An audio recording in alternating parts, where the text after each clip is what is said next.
Hello, and thank you all for being with us today. Again, I'm Lindy Buckingham-Shutt, and I'm the Associate Director of Wellness and Nutrition Policy at the Harkin Institute. Well, thank you all of our panelists. All four of you are here. It's great to see you all. My first question I'm going to ask you today is kind of jumping off from where Michael left off with the governance, but really expanding on it a little bit. So we know that equity, empowerment, and good governance are important for both conservation and nutrition security. Can you provide an example of how we can focus on equity, empowerment, and good governance in conservation and nutrition security programs, systems, and policies?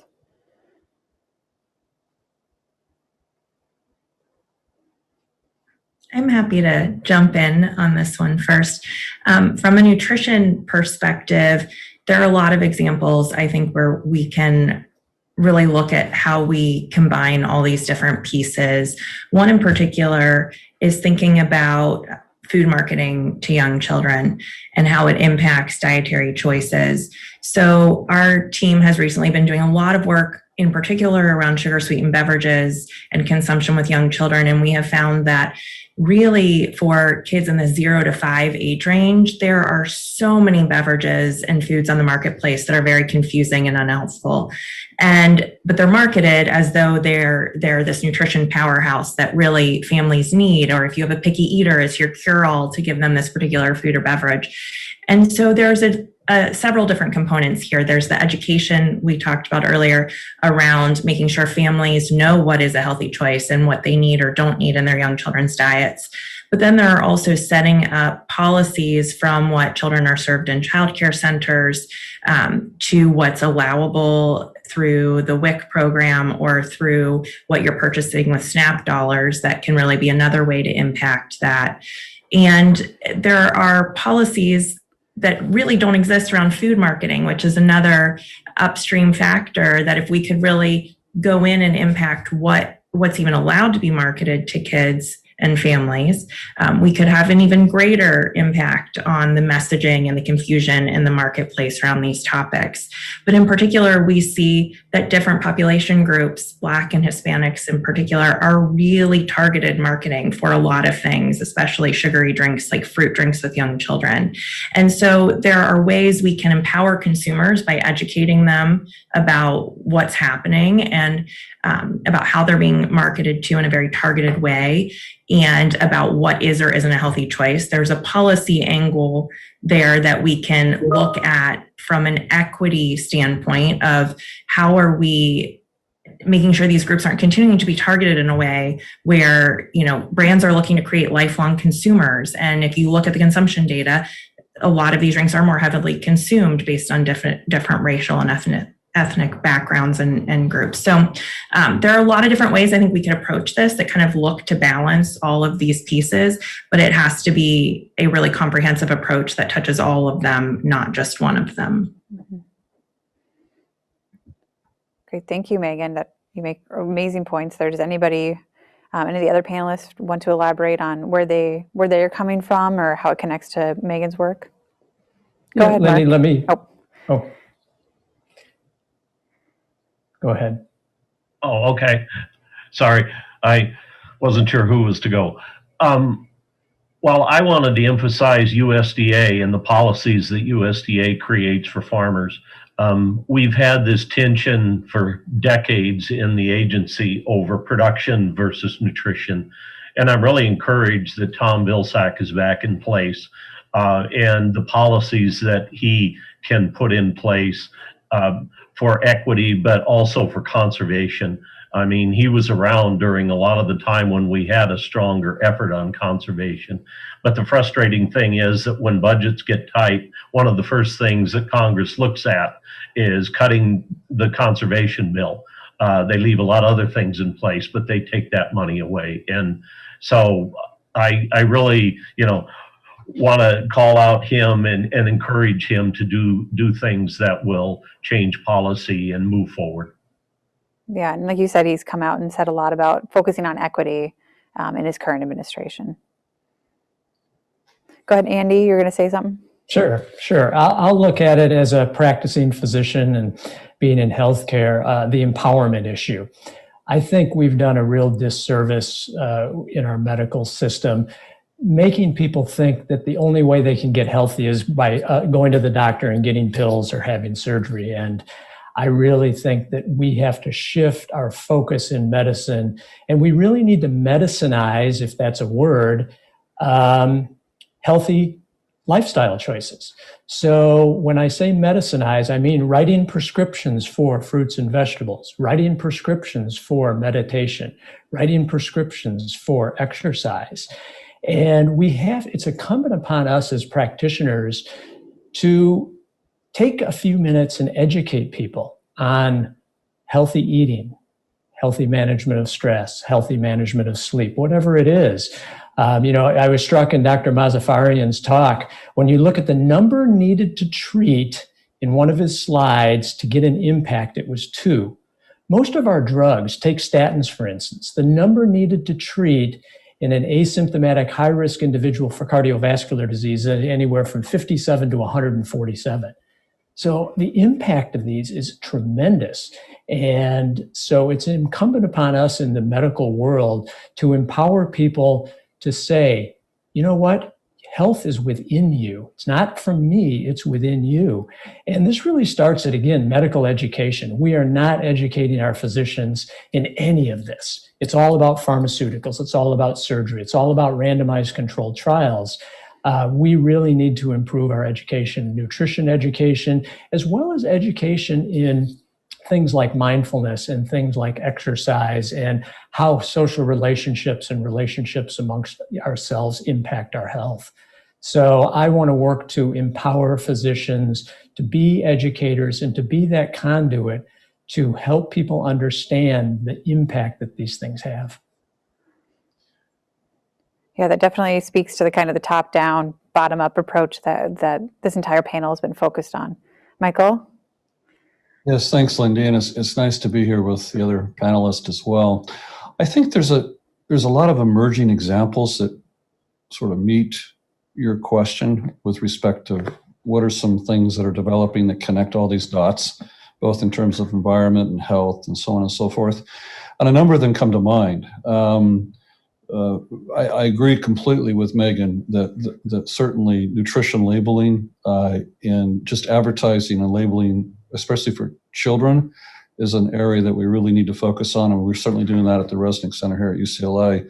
I also think that there's other really interesting examples. I think the whole plant-based field is certainly trying to connect nutrition with the environment, and I think there's a lot of questions out there with respect to nutrition, but nevertheless, and even the environmental impact, I think we're just sort of emerging in this area, and I think there's a lot of space for research and for inquiry and for policy thinking in terms of how to come up with a product that actually might help address climate change by reducing the amount of animal raising, food animal raising that we have in the United States and elsewhere around the world, as well as nutrition considerations.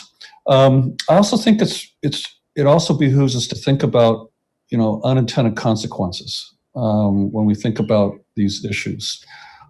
This is something that we try to stress in our class here at UCLA, is that when we come up with policies, we need to think about the consequences of those policies in all facets of food policy. Just to give you one really brief, interesting example, food fraud is a really significant problem. And we get lots of fraudulent food that's sent to the United States from other countries and specialized goods. One example is honey. And honey is a product that really struggles with authenticity. Now, one might think, well, how does that affect me beyond just my inability to buy real honey? But what's interesting is that the depression of prices, that this importation of adulterated honey, it's actually put a significant pressure on honey producers. And honey producers are the folks that go out and manage the pollinators. And without pollinators, we lose a good deal of our healthy food supply. And so that's just one issue as to one example of how an adulteration issue could affect the environment in a very significant way. And I think that's why we need to engage in food systems thinking. We talk a lot about food systems, and I sometimes wonder, where is the system? There's nothing systematic at all about how we grow food and send it out. But systems thinking requires us to think about food in a holistic way, very consistent with what Andrew was saying. And then as Mark was saying, we need to have policies that sort of get us to the end of the row. And thinking in those terms will allow us to sort of think about issues in a larger context and to identify all these connections that you asked about. Yeah, thank you, Michael. And you actually led perfectly into an audience question that we have that you touched on. So despite the call for needing systems thinking, it still feels like the leading experts in their fields presenting today are talking about their silos more than interconnections of areas of expertise. Beyond listening to each other's presentations, how do we have, particularly other than cloning Senator Harkin, how do we move our silos to make the connections that lead to systems level solutions? And who's doing it well, and what can we learn from them? It's a long question, so I can repeat myself if you need me to. Well, since I brought up food systems thinking and I think that nobody's really doing it that well. I mean, a lot of us are thinking about it, and a lot of people talk about it, but we still have a long way to go. One of the problems, since I come from a legal background, is just the fact that the way that the laws are written, it encourages silos. So we create laws that look at food labeling, but we don't enable the agency that regulates labeling to consider environmental impact. And so that requires agencies to communicate, and that's not easy. I mean, we're talking about large governing agencies that have their own limitations. We sometimes want to blame agencies for not doing things. Well, sometimes they're not authorized. And so it really requires government to be smarter than it is and to think broadly. And it requires agencies to go out of their way to communicate, which is not an easy task. And I know that Secretary Vilsack was doing that in the previous administration when President Obama was in office, more so with the FDA than had been done in the past. And I would hope that that continues. But I do think that that's one major impediment and something that we have to reckon with. In addition to universities, which are that talk a lot about it but don't do necessarily what they say, and I just think it's a constant effort and we have to keep reminding ourselves. But we do have some structural barriers that are difficult to overcome unless we really, quite frankly, get more creative with our governance. I think I'd like to build on that a little bit. I think that there are actually a lot of advocates who are working on systems thinking and these kind of systems changes, and maybe that's not what they call it, but there are efforts in some of these areas happening. And an example to build off of what Michael was saying is thinking about USDA is the agency that manages all of the school meal programs, but the education department is the department that operates schools and education and how they're run. And so there have been advocates in the farm to school community who have been getting the two different agencies at the state and local level to be working together for decades. And that is filtered up. And now we see, farm to school is a great example where there was a competitive grant program passed in the Healthy Hunger Free Kids Act, the Secretary of Education and the Secretary of Agriculture, who was Secretary Vilsack at the time, put out joint releases and put out guidance from both departments urging the education side and the agriculture side to come together for successful programming. I think that's a great example of bridging those silos. And there are advocates working on other things, from looking at, what's happening through the Affordable Care Act, and when you're going to a federally qualified health center and seeing a physician, the guidance being given there and how it might differ from the guidance being given if you're going to a WIC clinic operated independently. And how do we ensure that health messages are consistent across providers is another example that a lot of people are working on. But this kind of change is really slow, and we need people pushing it at multiple levels within the system for those kind of changes. Yeah, that's a great point. And I think you said it well. We need multiple people pushing within the system, but multiple leaders like all of you in your areas really pushing it from your own perspective too. Mark or Andy, do you have anything to add? I'll just add from the healthcare perspective that we are beginning to see a shift in how health systems approach health and wellness. And so we are seeing collaborative efforts between farmers and how do we get food to patients in appropriate ways. And how do we partner with agriculture to improve our food system so that we can improve the health of patients. Again, it's an incredibly slow process. I think it really, when you're dealing with administrations, you really have to show that the economic impact is well worth the investment. And, when health organizations become more accountable for lives, accountable care organizations, and we happen to be one of the largest in the country at UnityPoint, when you can show the impact, the dollar impact that these programs have, you can really begin to shift how we incorporate agriculture and local food growers into our health system. So it's a slow process, but what, we have to have advocates for it. We have to continue to move that way. And I think we're trying to do that very slowly. And, I've had the luxury at the Cancer Center of really beginning to implement how we use food and how we use all of these different things in our cancer care models. So it just takes people driving it. It takes people with passion. And you really do have to begin to break down barriers and help people understand, well, how does my local farmer impact my patient's health? And when you can begin to show that, people go, aha, I get it. And so it takes this village, this huge village of people to push this along. And it takes time. We all want it done tomorrow, but it's going to take decades, if not generations, to really change things. And we have to be comfortable with that.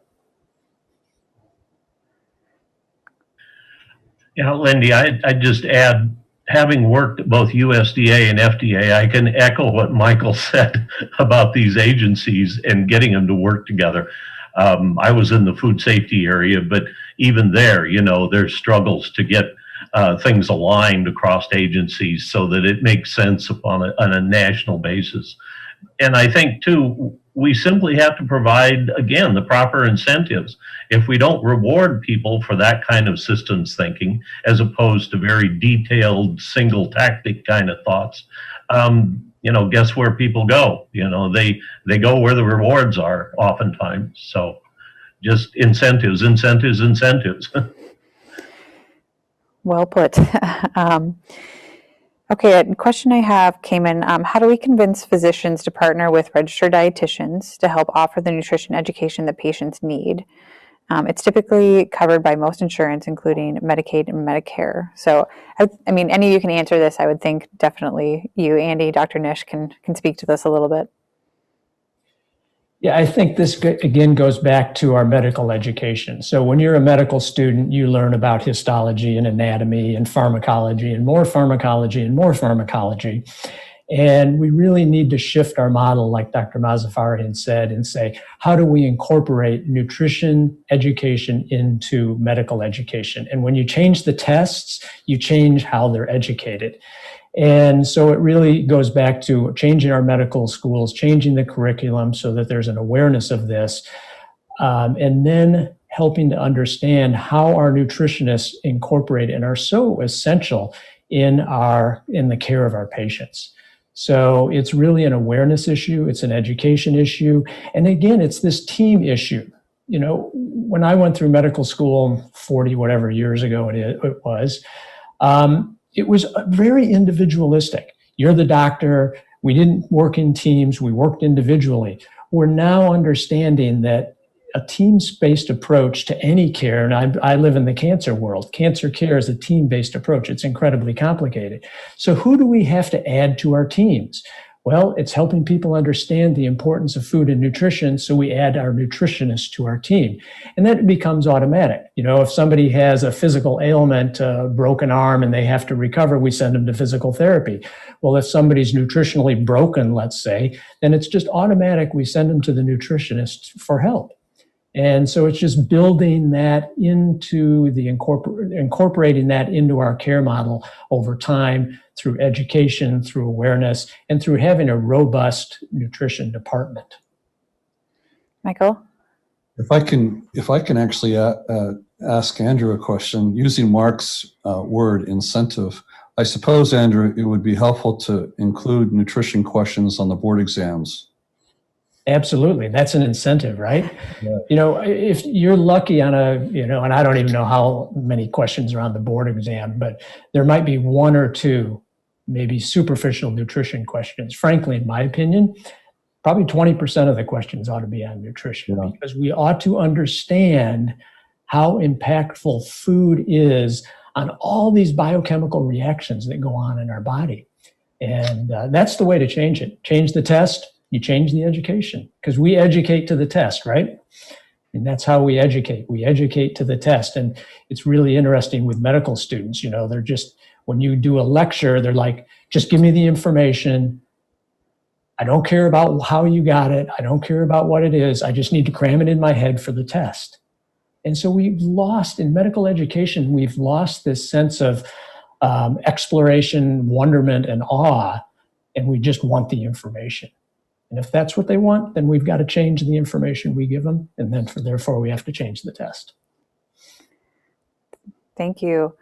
So we only have about 2 minutes left, so why don't we just go around? I would love to hear from everyone, just kind of your major takeaway from what you wanted to talk about today, but then also having heard everyone else speak, just your takeaway as a whole. So why don't we go ahead and start with you, Andy? So the takeaway for me is this is what we need. We need multidisciplinary discussions centered around health and wellness. So we start at the soil, as I said in my talk. We start at the soil. We start with the microbes in the soil, and we work our way out to the entire world. One thing I do want to say, with the COVID-19 pandemic, and there was a publication that was just published last week by the World Obesity Coalition, or whatever it's called, and it's called COVID-19 2021 World Atlas. And this statistic was startling to me, and it really highlights how sick we are as a nation. There have been roughly 2.5 million deaths at the end of February of this year in the world. And our population is 4% of the world population, but the United States has accounted for 20% of the deaths. We're a sick nation. We're unhealthy, and we've got to do something about it. And when you look at that report, of the 2.5 million deaths, 2.2 of those were in countries who had obesity and overweight of greater than 50% of their population. So the COVID pandemic, as Dr. Mazafarian said, is this rapid pandemic layered on top of a slow pandemic. And we know with obesity, with the unhealthy condition that we're in, the next pandemic is just around the corner. So this is a real incentive that we have to speed up the change of how we care for each other and how we care for ourselves, our health, as well as the health of the earth and the environment. And I appreciate very much being here. Thank you. Mark? I just want to emphasize on an issue regarding systems thinking. We hear a lot about plant-based foods and less consumption of meat and so forth. But I want to emphasize the importance of livestock on the land. In order to have plant biodiversity, in order to support wildlife, in order to support the bees, the honeybees that Michael talked about, we have to have more than corn and soybeans in Iowa. And we don't have it now with the system we have. And so we've got to get back, especially with ruminant livestock, because they can eat such a diversified source of feeds. You can feed cattle a lot of different things rather than corn and soy. And so that will diversify our landscape, and it'll clean our water, and it'll do a lot for soil health too. I just want people to notice that fact, that livestock are important in a sustainable ag system. Thank you, Mark. Megan? I really enjoy how all of the different pieces came together today to paint this big systems picture. And I think, following on the COVID theme as well, it's important to keep in mind that with COVID, we've seen this incredible increase in food insecurity that we've never seen documented before as a country. Looking back to what the rates were in 2019 for food insecurity to where they are today, they've nearly tripled, with almost 1 in 3 people not having access to enough food. And when you look at the last major recession we had back in 2007, 2008, and then the 2009 recovery package, we were just finally bringing those rates down from that recession in about 2019. We were just back to pre-recession levels. So when you think about how long it's going to take us as a country to recover from the economic impacts of COVID-19 and how we see these, as we said, it's just these things layering on top of each other, more people in poverty, more people not being able to access the healthy food, more people then having obesity, more people having obesity-related chronic diseases. We have a lot of work to do. And I'm hopeful when we have conversations like this and we're pulling the pieces together and pulling the different disciplines together that we're making some headway. But I think we can't ignore how critical of a moment this is for this kind of change and how we really might be able to take advantage of some of the opportunities in front of us now to build back the systems better and to really drive that systems thinking and change forward at a much faster pace than we've been able to do over the past several decades. Yeah, definitely. Thank you so much. And Michael, we'll end with you. Thank you. I think because we live in a market economy, we depend a lot on consumers to help arbitrate all of these issues, consumer choice. And I think that's just the way we're set up. And it's really difficult to get enough information to consumers and then hope consumers make the right choices. But aside from that, there's something, the complexity of the systems sometimes leads to almost paralysis because we feel so hopeless. These problems are complicated and they're big and they're global. But I do think that we can each do something, and everyone listening to this has a lane. And when we engage in systems thinking, it doesn't mean we get out of our lanes necessarily, but we do communicate with people in other lanes. But we can all do something. And then figuring out what we can do, I think, is really key. And also teaching young people that concept.